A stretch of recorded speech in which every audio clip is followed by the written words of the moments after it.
آپ دیکھ رہے ہیں MSG نیوز۔ جی خبر شامل کرتے ہیں منچنا آباد سے۔ منچنا آباد کے نواحی علاقہ اڈا بریکہ میں کل سے لاپتہ ہونے والی تقریباً 7 سالہ بچی کو پیٹرولنگ پولیس کے بروقت کارروائی نے ڈھونڈ کر ورثہ کے حوالے کر دیا۔ تفصیلات کے مطابق پیٹرولنگ چوکی باریکہ انچارج ASI محمد ناظم جوئیہ نے گفتگو کرتے ہوئے بتلایا۔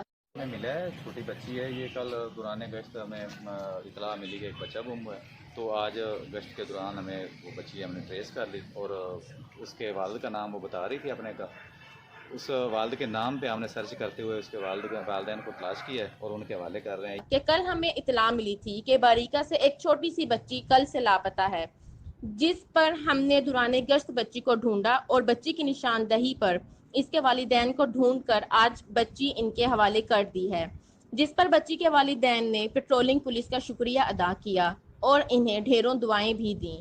اہل علاقہ نے بھی پنجاب پیٹرولنگ پولیس کے اس اقدام کو سراہتے ہوئے اطمینان کا اظہار کیا۔ علاقائی مسائل پر نظر ہے۔ MSG نیوز کی مزید خبروں کے لیے دیکھتے رہیں MSG نیوز۔